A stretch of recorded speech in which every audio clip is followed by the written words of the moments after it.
What just happened in Philadelphia could change everything. The Eagles, already stacked at wide receiver, shocked the entire NFL with one bold move. And while everyone's asking why another receiver, the real storm is brewing somewhere else, at cornerback, where chaos and uncertainty are threatening to tear the defense apart. The Eagles didn't just dip their toes into the market, they dove straight in.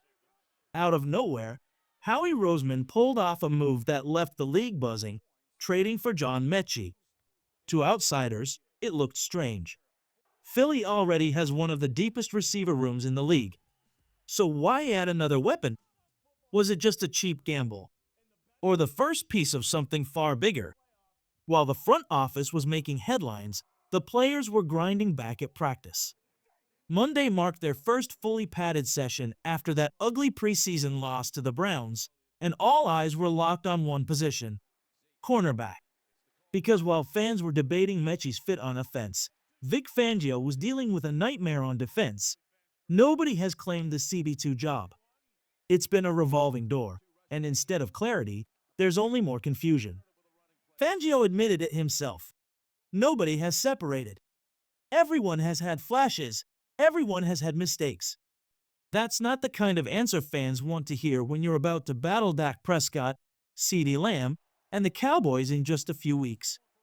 Jorian Bennett looked sharp against Cleveland, sharp enough that some fans thought he deserved first-team reps. But when practice rolled around again, it wasn't him. It was Adoree Jackson running with the starters. Beat writers noticed. And if the Eagles had to line up tomorrow, odds are Jackson would be the one standing across from Dallas's best receiver. So here's the truth. Philly might have just strengthened an already loaded offense, but their defense, the secondary in particular, is still a massive question mark. And until someone grabs that CB2 spot with authority, it's going to keep fans on edge. The cornerback battle in Philadelphia just took a shocking turn. Everyone expected this week to be about Dory Jackson holding down his role and Kelly Ringo fighting for a chance to prove himself.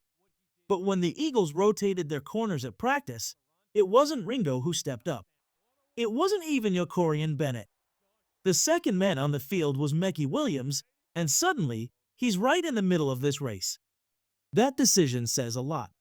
Coaches don't hand out those reps by accident. Williams has been grinding, showing the versatility to play outside, and the staff clearly believes he deserves a real shot. He admitted it himself. It's not easy moving around, but he's locked in, taking every rep like it could decide his future. And right now, it just might. Meanwhile, Kelly Ringo's situation feels darker by the day. Not a single first-team rep on Monday. He's running with the twos, even the threes at times, and that's a brutal sign. It doesn't mean he's finished in Philadelphia, but it does feel like he's sliding out of the CB1 conversation. When rookies like Bennett and Williams are pushing forward, standing still can be the same as falling behind. The truth is, Jacorian Bennett still has a steep climb himself. He's only been an Eagle for 2 weeks, and learning this defense on the fly isn't simple. But when the lights came on Saturday, Bennett stood out. He played with urgency, played like a man fighting to belong, and right now, that gives him a real chance. He knows it's a process, he knows he has to stack good days, but the effort is there. So where does that leave the battle? For now, Dory Jackson looks safe. Bennett has momentum. Williams is suddenly very real in this race. And Ringo, once hyped as a future cornerstone, is watching others pass him on the depth chart. Nothing is final yet, but every practice rep is writing this story, and the ending could be brutal for some of these young corners. The Eagles' secondary battle just got even more fascinating. For weeks, fans and reporters kept asking the same question. Could Cooper DeJean handle snaps on the outside? After all, he did it in college, and with no clear starter locking down the CB2 job, why not give him a shot? Well, Vic Fangio finally answered that question on Monday. He confirmed it before practice. DeJean was going to line up outside with the first team. And he wasn't bluffing. For a few reps, Cooper DeJean squared off against none other than Devonta Smith. The rookie corner held his ground. He didn't dominate, but he didn't get embarrassed either. That's exactly what Philly needed to see. Now, let's be real. DeJean isn't about to start week 1 opposite Quinion Mitchell. Fangio's plan is simple. Keep testing everyone. Darius Slay is gone, Adoree Jackson is in the mix, Keel Ringo is still fighting, Metchie Garner and others are competing too. If none of them step up by midseason, Fangio needs a backup plan. And that's where DeJean comes in, the emergency option, a flexible chess piece who can slide outside if disaster strikes. Meanwhile, another name is quietly climbing, Drew Makuba. His performance against the Browns, flying around, forcing turnovers, wasn't just a one-game flash. He followed it up with first-team reps in practice, rotating in at safety with Sidney Brown. That's a big deal. Fangio doesn't hand out snaps like candy. Makuba is earning trust, and if this continues, he could be the surprise starter by September. And the good news didn't stop there. After weeks of waiting, Zach Bond finally returned to full team drills. He lined up next to Jeremiah Trotter Jr. and Jihad Campbell at linebacker. Bond's presence isn't just about depth, it's about leadership. This defense is young, and his ability to steady the middle could be the difference between chaos and cohesion. Coaches believe Bond will make life easier for both Trotter Jr. and Campbell as they grow into their roles. The Eagles' defense is still a puzzle, but piece by piece, the picture is coming together. Something feels uneasy in Philadelphia right now. On the surface, the team is saying everything's fine. Coaches are calm, reporters are cautious, and the official word is that A.J. Brown is just being held out as a precaution. But let's be honest, we're talking about 18 straight days without a full practice. 18. That's almost 3 weeks of the Eagles' most dominant wide receiver standing on the sideline, clutching a hamstring that doesn't seem to be healing fast enough. Fans want to believe it's nothing. Beat writers keep repeating the same message. He'll be ready for week 1. But inside, you can't help but ask the question nobody wants to say out loud. What if A.J. Brown isn't okay? And then, out of nowhere, the John Metchi trade drops. Boom! A young wide receiver with first-round talent, a player who's already fought through more in life than most athletes ever will, beating leukemia, coming back to the field, and still trying to prove himself at the NFL level. The timing felt too perfect, almost suspicious. Was this the insurance policy for A.J. Brown's hamstring? At first, that was my thought too. But the more I sat with it, the more I realized maybe not. The Eagles already have faith in their young weapons. Jahan Dotson looks sharper than ever heading into year 2. Darius Cooper has been flashing with the twos, cooking defenders in practice. The front office could have easily just trusted their own guys if this was simply about depth. So why make the move for Metchie? Was this about protecting themselves in case A.J. Brown does miss time? Was it about creating competition in a young receiver room? Or was it something bigger, a strategic play, a future trade chip, a way to quietly build leverage for a blockbuster deal down the line? One thing's for sure. The Eagles don't make moves without a reason. And with A.J. Brown's status still hanging in the balance, this trade has opened up more questions than answers. Philadelphia fans are left wondering, is this just a smart roster move? Or a quiet admission that A.J. Brown's hamstring might be worse than they're letting on? The rumors are flying like crazy, Eagles fans. The second John Metchi's name hit the trade wire, the internet exploded with wild theories. Oh, this isn't just about Metchie, this is the first domino. Howie's got something massive lined up. But let's take a breath here. Does this really mean another blockbuster trade is on the way? Sure, insiders like Jordan Schultz hinted at it, quoting an AFC GM who flat out said, "I don't think the Eagles are done." And let's be honest, when has Howie Roseman ever been afraid to go big?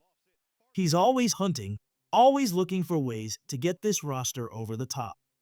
But when you actually stop and look at the names floating around, things don't quite add up. Some fans are dreaming of Trey Hendrickson from the Bengals, but let's be real, Cincinnati isn't just giving away a Pro Bowl pass rusher. They'd want a first-round pick, multiple starters, and then you're on the hook for a $40 million a year deal. That's not Howie's style.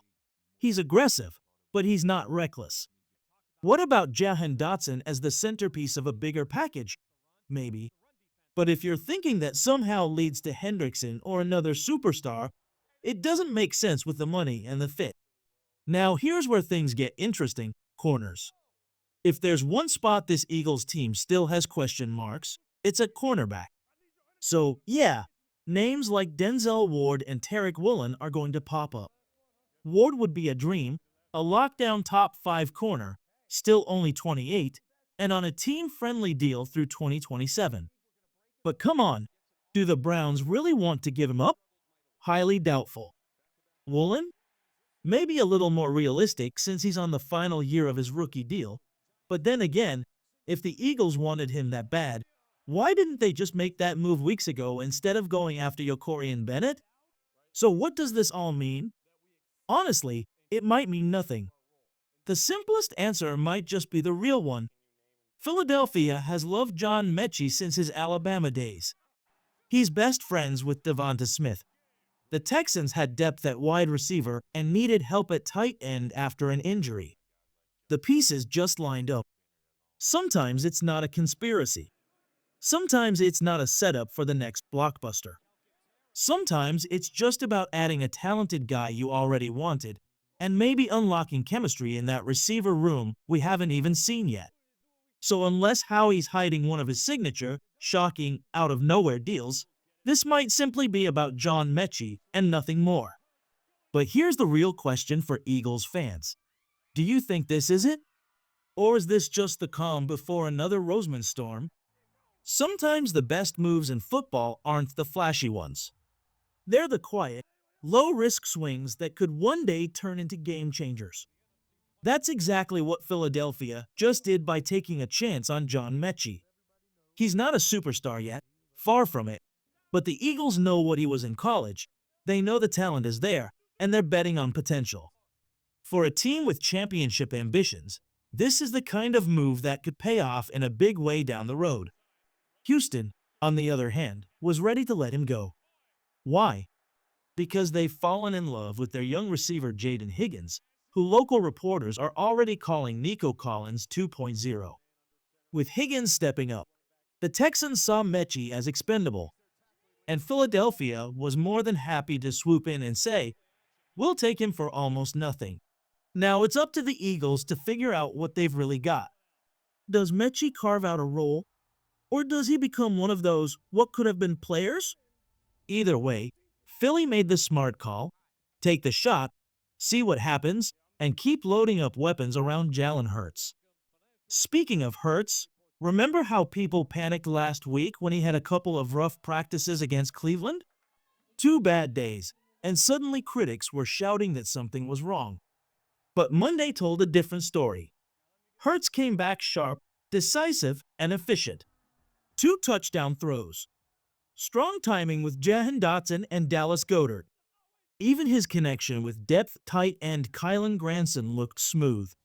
It felt like a wake-up call, like the Browns' defense embarrassed this offense just enough to snap them into focus. And that's exactly what you want as Week 1 against Dallas gets closer. This week is massive for Philadelphia. They need to settle the wide receiver room because someone talented is going to be cut. They need to integrate Metchie and figure out if he's ready to contribute now or later. And on defense, the cornerback battle remains critical.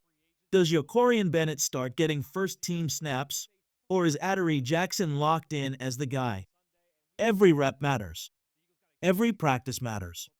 Because the Cowboys are waiting in Week 1, and the Eagles know they can't afford to come out flat.